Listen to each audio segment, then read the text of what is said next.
निश्चित तौर पे सरकार को अधिकारियों मनबढ़ू अधिकारियों पर कड़ी कार्रवाई करनी चाहिए। ऐसे लोगों को बर्खास्त कर देना चाहिए नौकरी में। यह कानून कहता है। अगर इस कानून नहीं लागू हो रहा है बिहार में तो इसको हम लोग अराजकता ही मानेंगे। यही लाइन है ना कि मैंने कहा सरकार चलाने का दायित्व ही होता है मंत्रियों पर, और मंत्री का फैसला अंतिम फैसला है। उससे असहमत होने का अधिकार किसी भी अधिकारी को है ही नहीं।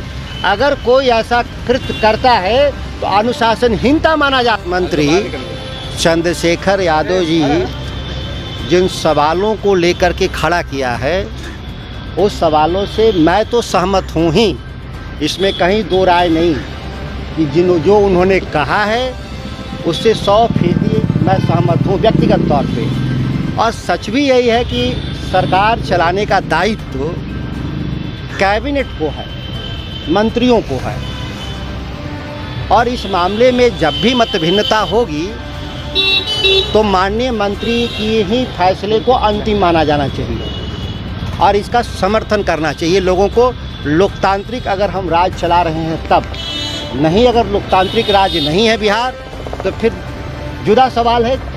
अपनी मर्जी से जो चलाना चाहें चलाएं। आपको लगता है कि उनके सचिव है के पाठक, जिस ढंग से उन्होंने पत्र जारी किया कि जो सेक्रेटरी हैं उनको घुसने नहीं देना, उनके पर्सनल पीए को कार्यालय में नहीं भेजना सही लग रहा है? मैंने कहा कि सरकार चलाने की 100% जिम्मेदारी हमारे शासन प्रणाली में माननीय मंत्री को होता है और माननीय मंत्री का निर्णय ही अंतिम निर्णय है और इसका समर्थन सभी लोगों को करना चाहिए जब तक वो पद पर हैं।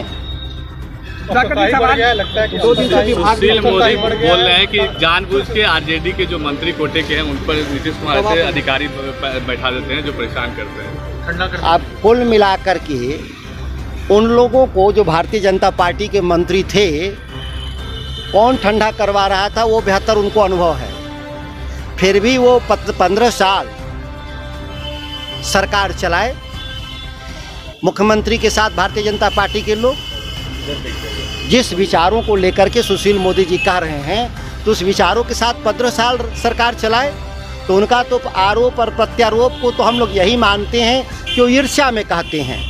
उनके कोई बयान का अर्थ नहीं निकलता। जिन चीज़ों से वो खुद सहमत रहे आज वो असहमत हो जाते हैं सत्ता में बाहर जाने से, इससे उनकी क्रेडिबिलिटी घटती है, बढ़ती नहीं है। पर आपको लगता है कि इस मामले में नीतीश कुमार को अधिकारियों पर सख्त कार्रवाई करनी चाहिए थी? निश्चित तौर पे सरकार को अधिकारियों मनबढ़ू अधिकारियों पर कड़ी कार्रवाई करनी चाहिए। ऐसे लोगों को बर्खास्त कर देना चाहिए नौकरी में। यह कानून कहता है।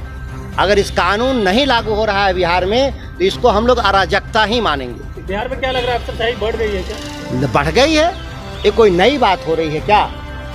लंबे समय से पूरा बिहार पीड़ित है इस बात को लेकर के। सरकार चलाने का दायित्व तो कार्यपालिका के पास है और कार्यपालिका का प्रमुख मंत्री होते हैं, मंत्री परिषद होता है और मंत्री परिषद के फैसले और मंत्रियों के फैसले को चुनौती कोई दे ऐसे अधिकारियों को दंडित ही नहीं करना चाहिए, बर्खास्त कर देना चाहिए नौकरी से। इसके लिए यह बात आप लोग समझाने के लिए हैं ही मीडिया के लोग, आप जितना चाहें समझा लें उनको। सर मुख्य सचिव जो है वो किस मतलब हैसियत या किस कानून के तहत जो मंत्री के जो पीए हैं उनको रोका जा सकता है कार्यालय? उसका एक ही लाइन है ना कि मैंने कहा सरकार चलाने का दायित्व ही होता है मंत्रियों पर और मंत्री का फैसला अंतिम फैसला है। उससे असहमत होने का अधिकार किसी भी अधिकारी को है ही नहीं। अगर कोई ऐसा कृत्य करता है तो अनुशासनहीनता माना जाता है और अनुशासनहीनता का दंड बर्खास्तगी होता है। ऐसे लोगों को बर्खास्त कर देना चाहिए। इससे पहले कार्तिक जो है उन्होंने इस्तीफा दिया, आपने भी यही लेकर इस्तीफा दिया, अब चंद्रशेखर जी की बारी आई है। क्या लगता है कि ये कोई बारी का विषय नहीं है कि किसका कब बारी आएगा। सवाल है कि कहीं न कहीं संकट है। इस संकट को सुलझाने का दायित्व सभी लोगों को है, सब लोग को मिल करके सुलझा लेना चाहिए। नहीं तो इस तरह के संकट आगे भी पैदा होते रहेंगे और हो रहे हैं और आगे भी होते रहेंगे। संकट है नहीं, मैंने कहा सरकार चलाने के तरीके को ठीक करना ही होगा, नहीं तो सरकार में इस तरह के संकट आते ही रहेंगे। आप भी मंत्री थे, आपके साथ भी कमों पे यही कंडीशन हुआ, आप भी सचिव अधिकारी के खिलाफ ही केवल बोलते थे। चंद्रशेखर जी क्या, कई मंत्रियों ने कई अवसरों पे बयान दिया। ऐसा तो नहीं है कि चंद्रशेखर जी का पहला मसला हो, इससे पहले कई मंत्रियों ने कई अवसरों पे बयान दिया। किसका नाम, आपके तो डिजिटल लाइब्रेरी, चूंकि अब तो ये चीज़ें हम बोलते हैं ये तो समाप्त हो नहीं जाते, आपके तो डिजिटल लाइब्रेरी में सभी पढ़े हुए हैं, आप सर्च करिए तो पता चलेगा कि कब किसने क्या कहा। तो क्या लगता है कि अब कैबिनेट मंत्री भाजपा वाले जो सरकार चला रहे थे वो विधानसभा में रो रहे थे, जीवेश मिश्रा, आप लोगों ने तो उसको कवर भी किया था, हाउस के भी सामने रोया था कि हमारी गाड़ियों को रोक दिया लोगों ने, हमारा कोई महत्व नहीं, लेकिन इस्तीफा तो नहीं दिया था जीवेश मिश्रा ने। ये जो भारतीय जनता पार्टी, सुशील कुमार मोदी, ये इस स्मृति जो उनकी स्मृति है विस्मृत कर जाते हैं, भूल जाते हैं कि क्या हुआ उनके साथ। तो क्या वही चीज आप लोगों के साथ दोहराया जा रहा है? ये मैं कह रहा हूँ कि संकट तो है बिहार में, यह किसी व्यक्ति का नहीं है, संस्थागत समस्या है, और संस्थागत समस्याओं को सुलझाने का दायित्व सरकार में जो वरिष्ठ नेता हैं, सरकार में नहीं केवल वरिष्ठ नेता, वो सभी लोग को मिलकर बैठ के सुलझाना ही होगा, नहीं तो इस तरह के रोज संकट पैदा होगा और बिहार का विकास पीछे जाएगा।